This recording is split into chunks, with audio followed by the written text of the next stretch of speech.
the possibility of conviction is zero. Unless yung isa sa apat babaliktad or hindi na i-consider based on the fact na miyembro siya ng minority. Pero kahit bumaliktad, meron naman tayong narinig. Senator J.B. Ejercito, sabi niya generally doesn't like the impeachment. Sabi niya sa news. But he could also change his mind once he is sitting as a judge. Yung isa, sa strategist naman, nag-iisip, Senator Loren Legarda, kasi yung anak, nagkiklaim na DDS. But Senator Loren Legarda is an ally of President Marcos. So, hindi natin rin alam yung boto ni Senator Legarda. At meron na rin tayong yung magkapatid na Villar. Senator Mark Villar at Senator Camille Villar. They are also friends of the VP, but meron rin sword of Damocles hanging in their head because of pending cases against them. There are senators also na hindi natin alam ang boto. Yung kapatid ni Senator Cayetano, si Senator Pia, kaalyado ni Pangulong Marcos, pero kapatid niya si Senator Cayetano. Hindi rin natin alam saan patutungo ang boto. So that's why if we talk about numbers, kung sa Senado ng pag-uusapan, the possibility of an acquittal to a conviction is much higher. But nothing is certain in this world, no? Because logically, mananalo si VP sa Senado, but sabi nga ni VP, it is God's will.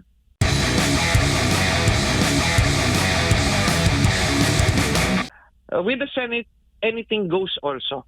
Dahil they also have a separate rule to follow, and it will also depend sa number of senators deciding on certain issues. Pwede po, attorney. Yan po yung, pero ang kaibahan lang ngayon, iba po yung Senate President. Last time, si Senator Chis Escudero po yun, ang nangulo o naging Senate President, attorney. Possible, same effect pa rin ba o magkakaiba na ngayon? It is a numbers game pa rin, no? A simple majority can affect where the case will proceed, whether they will allow it to be set immediately or later, or do the process continuously. Depende yon. The Senate, the presiding officer, based on the Senate rules, is only a presiding officer. Anyone can force a vote. The majority will win on specific issues. So they may agree on a particular issue, but sa next issue, they can divide the House. So anything goes. The only thing na talagang set on stone is that to convict, they need 2/3. They need 16 senators. Kaya kahit absent si Senator De La Rosa, his vote does not matter because 16 positive votes are needed. Right now, kung bibilangin natin sa minority block, may 5 solid na kaalyado si VP Sara. Sino sila? Senator Bato, Senator Marcoleta, Senator Bongo, Senator Robin Padilla, Senator Amy Marcos. 5 yan, solido. I don't expect any of them, no? By presumption, that of course, they have to sit as neutral judges. But by presumption, they will vote in favor of VP Sara. Who are the 4 others? We have Senator Cayetano, Senator Villanueva, Senator Escudero, and Senator Jinggoy. These are 4. 4 plus 5 is 9. With those 9 votes, the possibility of conviction is 0. Unless yung isa sa 4 babaliktad or hindi na i-consider based on the fact na miyembro siya ng minority. Pero kahit bumaliktad, meron naman tayong narinig. Senator J.B. Ejercito, sabi niya, generally doesn't like the impeachment. Sabi niya sa news. But he could also change his mind once he is sitting as a judge. Yung isa, sa strategist naman, nag-iisip, Senator Loren Legarda, kasi yung anak, nagkiklaim na DDS. But Senator Loren Legarda is an ally of President Marcos. So, hindi natin rin alam yung boto ni Senator Legarda. At meron na rin tayong yung magkapatid na Villar. Senator Mark Villar at Senator Camille Villar. They are also friends of the VP, but meron rin sword of Damocles hanging in their head because of pending cases against them. There are senators also na hindi natin alam ang boto. Yung kapatid ni Senator Cayetano, si Senator Pia, kaalyado ni Pangulong Marcos, pero kapatid niya si Senator Cayetano. Hindi rin natin alam saan patutungo ang boto. So that's why if we talk about numbers, kung sa Senado ng pag-uusapan, the possibility of an acquittal to a conviction is much higher. But nothing is certain in this world, no? Because logically, mananalo si VP sa Senado, but sabi nga ni VP, it is God's will. It is already written kung ano yung kanyang destiny. And the presidency is destiny. Pag nalusutan to ni VP Sara, lalaban na tayo na si VP Sara ang ating presidentiable by 2028. At baka sasabihin niya na kung sino ang kanyang napiling vice presidente at sasabihin niya na kung sino ang nasa isip niya na gusto niyang maging parte para sa Senate slate niya after this impeachment proceeding is over. Opo. Attorney, bago ko lang ipasa kay partner Admar, nabanggit niyo po kasi yung possible scenario na mangyayari na mauulit yung ginawa nila dati na pinagdebatihan po nila, ibinalik po nila yung complaint sa Kamara. At sa puntong ito ngayon, possible na mangyari po yun ulit. Pero pwede bang gamitin po yung petition po ninyo na inihain dyan sa Kamara? Tatalakayan po nila sa Senado kahit pending yan sa Supreme Court, Attorney? It is possible because they used it, the Senate used it as a reason during the first impeachment. Sabi nila may nakabinding kaso sa Korte Suprema, antayin natin ang magiging desisyon ng Korte Suprema.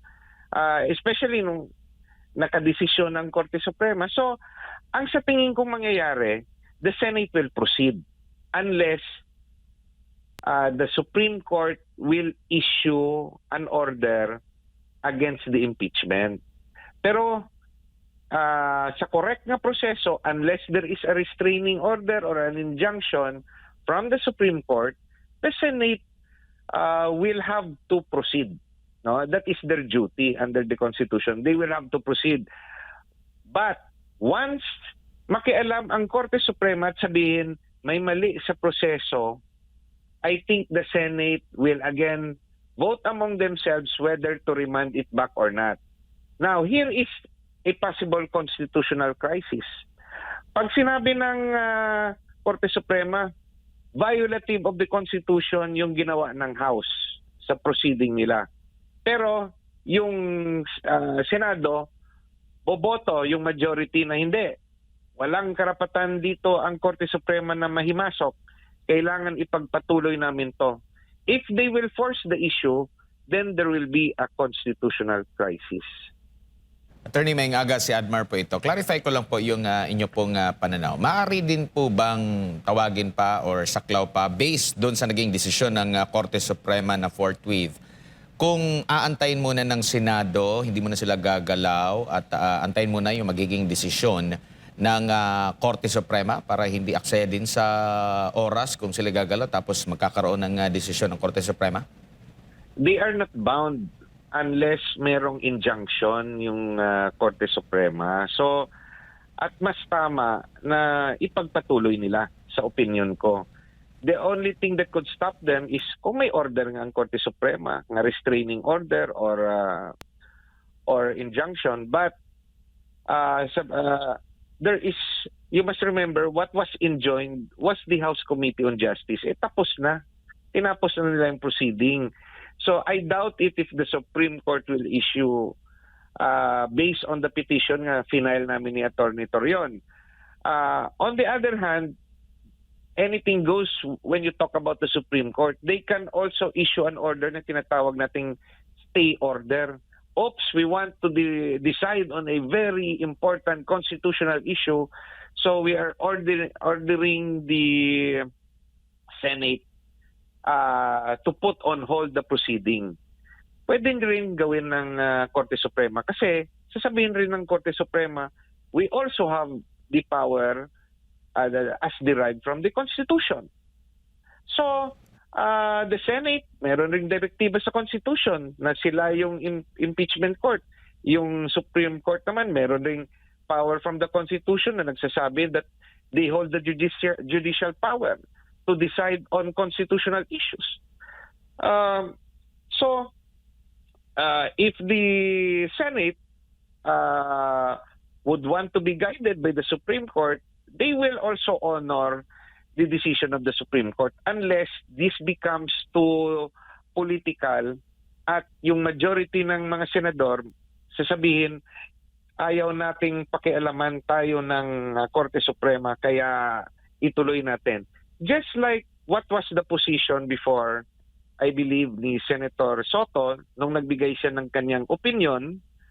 It just so happens na yung opinion niya to proceed was outvoted. But this time around, hindi natin alam kung paano na yung boto when we talk about simple majority.